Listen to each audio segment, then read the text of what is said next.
Ici, c'est M. Bakary Sidi Ndiaye, le directeur régional du développement communautaire, qui est venu de Ziguinchor pour assister à la cérémonie de récompense des meilleurs sportifs gambiens, dont le ministre des Sports, M. Matar Ba, est l'invité d'honneur. Après Bakary Ndiaye, il y a Mme Khady Thiamseck qui est là. Elle est chargée de mission au ministère des Sports. Elle est aussi venue représenter le ministre des Sports. Il y a aussi l'élégant et gentil attaché de cabinet du ministre des Sports, Matar Ba, qui fait partie de la délégation venue représenter le ministre des Sports à la cérémonie de récompense des meilleurs sportifs de Gambiens, dont le ministre des Sports est l'invité d'honneur. Il y a également M. Djibi Faye, le manager de Pape Diouf, qui est là assis à côté de la grande promotrice de lutte Ndiaye Tyson. Ndiaye Tyson qu'on ne présente plus, qui est l'ami du ministre. Et récemment, elle a organisé le drapeau Sargal Matar Ba, où la délégation gambienne était l'invité d'honneur. Elle était conduite par le ministre des Sports gambien, M. Badji, qui était accompagné des autorités sportives gambiennes. Donc nous sommes là dans le hall de l'hôtel Océan Bay et nous nous apprêtons à regagner le centre international de conférence Daouda Kairaba Diawara, ancien président de la République gambienne. Donc d'un moment à l'autre, le régisseur des bourses, M. Badara Ndiaye, chef de délégation, va arriver. Et à partir de ce moment, nous allons quitter et regagner le centre international où la partie gambienne nous attend pour le démarrage officiel de la cérémonie. Monsieur Gueye, vous êtes là, ici à Banjul, présentement au Océan Hotel. Est-ce que vous pouvez nous dire l'objet de votre présence ici, à Banjul? Monsieur Abdoulaye Ndiaye.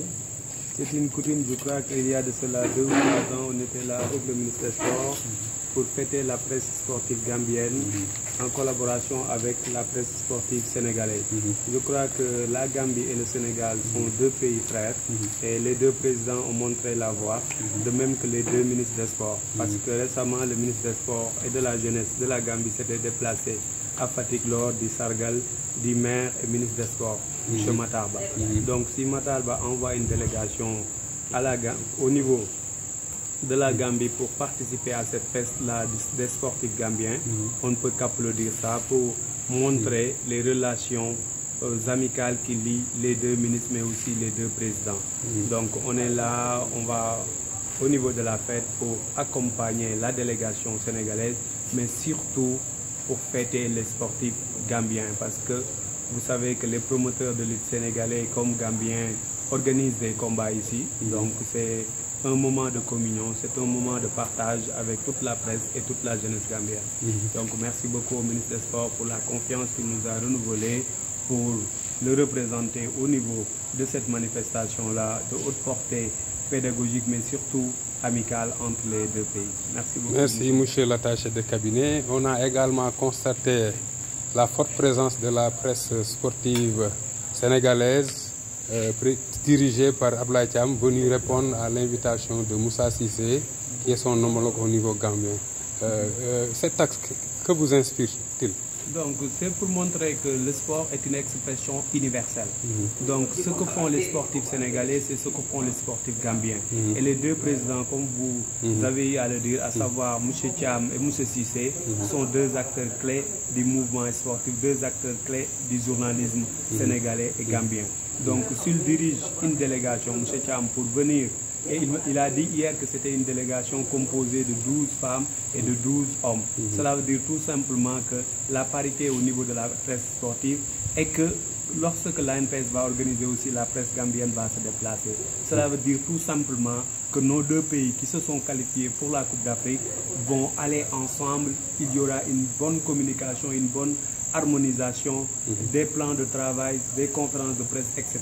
parce qu'il y a une complicité entre les 2 présidents. Et ce seront les journalistes sénégalais et gambiens qui vont en bénéficier parce qu'ils auront toutes les informations nécessaires avant le coup d'envoi des matchs de la Gambie du Sénégal. Merci, monsieur l'attaché de cabinet. Je crois que c'est très bien dit, c'est pertinent, c'est compris. Maintenant, je me dirige vers la chargée de communication du ministre des Sports, le bras droit de monsieur Badara Ndiaye, et en wolof ñu mu wax ñu kiyam sentiment yi mu am bi mu ñëwee fii Banjul teeru bi nan la demee ak li ñu ñëw dox si nan la ko gisee. Merci beaucoup Abdoulatif Ndiaye mon frère conseiller en communication du ministre des Sports Matar Ba. Gannaaw ba ma sante yàlla julli ci Seydina Muhammad sang-sang yi sant sama ñaari waajur sama borom maa ngi sant son excellence le président Macky Sall waaye tamit di sant le ministre des Sports Matar Ba, maire de la commune de Fatick moom mi nga xam ne par empêchement ndax calendrier surchargé moo tax tey ren teewul fii nga xam ne heure bii daaw ji fi la ko fekk avec une très forte délégation muy jumelage presque bi nga xam ne moo entre la presse sénégalaise ak la presse gambienne. Démb bi ñu yegsee fi vraiment teeru nañu indil ñu fii hôtel Océan bi ñu def fi benn dîner fii ak la presse gambienne sénégalaise. Délégation bi nga xam ne c'est le ministre des Sports Matar Ba, maire de la commune de Fatick, le régisseur des bourses, premier vice-président sport travail, responsable politique à Bob Mbale moom la dirigé ñu ànd ci tamit ak comme ni ñu ko waxee son attaché de cabinet Papa Massine Gueye ànd ci aussi ak yow mii Abdoulatif Coulibaly conseiller en communication ami bi ministre ànd ak ci tamit Adja Ndeye Ndiaye Tyson mi nga xam ne promoteur de la di jigéen di xarit le ministre Matar Ba ànd aussi ak Djibi Faye opérateur économique di homme d'affaires nekk xarit ministre des sports Matar Ba waaye ñu ànd ak Abdou Samad sa xarit di xarit Matar Ba aussi ak Bakary mi nga xam ne jigéen soor la jóge ñëw fekk fii tamit xarit yi say xarit yoo xam ne tey rek indil nañ ñu vraiment kontaan nañ ñu mettre dans de bonnes conditions heure bi démb bi daje nañ fi ak l'ambassadeur Sène nga xam ne moo représenté son excellence le président Macky Sall fii ci Gambie daje fii tamit ak rek Sëñ Mountakha Mbacké mu ñaanal président waaye ñaanal le ministre maire Matar Ba nag lu ko nit defar rek xeeb nañ ko ndax tout récemment rek ba ci démb boo njaay ci Sénégal fii ci 122 communes muy 14 régions yi ñu ëmb ku ne xam nga ne PACASEN bi Matar Ba la commune de Fatick moo ci jël paie avec un total de 68 points ku ne PACASEN nag xam ne gox goxaat yi la ñu koy sant di ko gërëm di ñaan yàlla ñu delluwaat ci jàmm bàyyi fi jàmm buñ fi waree di si fekk jàmm waaye Matar Ba yal na ko yàlla lafal cat bàyyi ko président bàyyi ko merci beaucoup. Matar Ba yal na ko yàlla lafal cat yal na ko yàlla jàppale en tout cas il est bien apprécié ici au Sénégal en Gambie. La presse gambienne l'apprécie vraiment très bien. Et là, je suis avec Djibi Faye. Djibi Faye, on ne le présente plus. Il est très très connu ici à Dakar, notamment dans le monde du showbiz, très lié au ministre des Sports Matar Ba. Xaritam la nag waaw di liggéey ak Pape Diouf liggéey bu am rafet bu rafet. Ndeye Ndiaye Tyson nag bi ñu ma doon tudd léegi nekk xaritam aussi di jigéenam mu koy jàppale ci wàll bu ne. Djibi sañse bi rafet na Djibi ndax mun nañ xam sa teewaay fii lan moo ko waral. waaye mon cher Latif maa ngi lay nuyu di la ziar waaw suñu teewaay fii moom li ko waral rek mooy xam nga ni tout dernièrement Ndeye Ndiaye Tyson bi nga xam ne mooy suma yaay suma lépp ma yor liggéeyam yëpp si label Ndeye Ndiaye Tyson production doon na def sargal Matar Ba vraiment ñu convier si le ministre du sport de la Gambie, le président de la fédération de lutte de la Gambie ak une délégation de journalistes gambiens ñu ñëw fekk ñu à Fatick vraiment bokk ak ñun bis bi ñu ànd sargal Matar Ba donc day jaay ko suñu defee Matar Ba invité d'honneur ici en Gambie ñu ànd ak délégation ministre bi cabinet ministre bi ànd ak yéen ñëw gunge leen ñëw vraiment delloo njukkal aussi suñu mbokk yi nga xam ne barki dem ba ñaar dañu wuyu si je pense que loolu mooy suñu teewaay vraiment ñu bëgg loolu kontaan nañu mon cher. Voilà, merci Djibi Faye. Vraiment, il y a le chef de délégation, M. Badara Ndiaye, qui vient d'arriver dans le hall luxueux de l'hôtel Birch Bay. Il conduit la délégation venue représenter le ministre des Sports Matar Ba à la cérémonie de remise des prix des meilleurs sportifs gambiens. Donc il est là en joli costume. Vraiment, on ne le présente plus. Ces hauts faits sont racontés un peu partout à Dakar, au Sénégal et à l'intérieur du pays, aussi bien à Tamba, Fatick, en passant par Bof, Dakar et partout. Monsieur Ndiaye, est-ce que vous pouvez donner un peu de vos impressions sur l'invitation que l'association sportive de la presse gambienne a faite au ministre des Sports dont vous représentez aujourd'hui. Merci beaucoup, monsieur le conseiller en communication du ministre des Sports. Mes impressions sont bonnes. Et du fait que le ministre des Sports a su vraiment faire la différence en convoquant les fédérations et groupements sportifs dont il a donné l'organisation du sport, la gestion du sport et du football en particulier. Et quand il prend un de ses membres de fédération et groupement sportif pour qu'il le représente dans cette cérémonie qui est une cérémonie de distinction, ça fait un plaisir. Ça fait un plaisir aussi d'être accompagné par le cabinet du ministre et par ses amis. Si tu es entouré du cabinet du ministre et par ses amis, je pense que la représentation ne sera plus lourde, ça sera une affaire collégiale. Une affaire collégiale, bien dit monsieur le régisseur des bourses, vice-président de la Fédération des sports travaillistes et vice-président également de l'Organisation des sports travaillistes africains. Bon, je reviens vers Ndiaye Tyson. Tout à l'heure wax nga léegi mais bëggoon naa nga bamtuwaat tuuti wax lan nga yëg sa ñëw fii ci Banjul.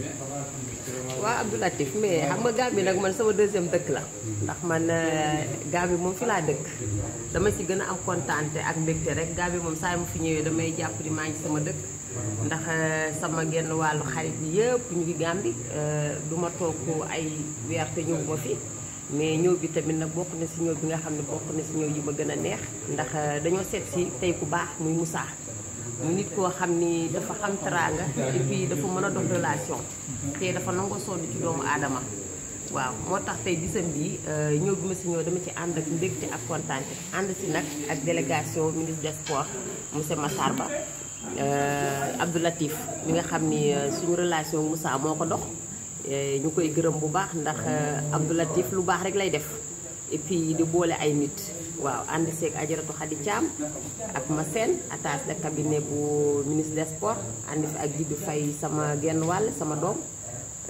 sama xarit di ànd nag suñu responsable Badara Ndiaye nga xam ne moo jiite délégation bi kon ñëw bi daal en tout cas am nañ ci mbégte ndax Moussa daf ñu defal loo xam ni lu ñu ko defal rek dañ koy xeeb waaw ndax gis nañ relation yi nga xam ne daf ko créé suñu diggante ak ministre des sports bu Gambie vraiment sonn ci dox ci lu nekk ndax cofeel gi mu am ci yow ba loo dugg rek daf ciy dugg ak xol engagé wu ci bu baax a baax pour bëgg rek yow nga am ci ndam yàkkamte woon naa bisam jot ba ma déplacé wu ñëw jéem ko fay ndax mënu ma ko sax fay moo tax ma am ci mbégte bu baax a baax.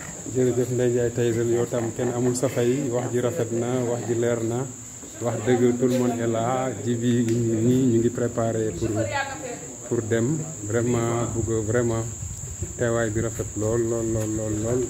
Bakary Ndiaye aussi est venu vraiment renforcer la délégation. Il est venu de Ziguinchor.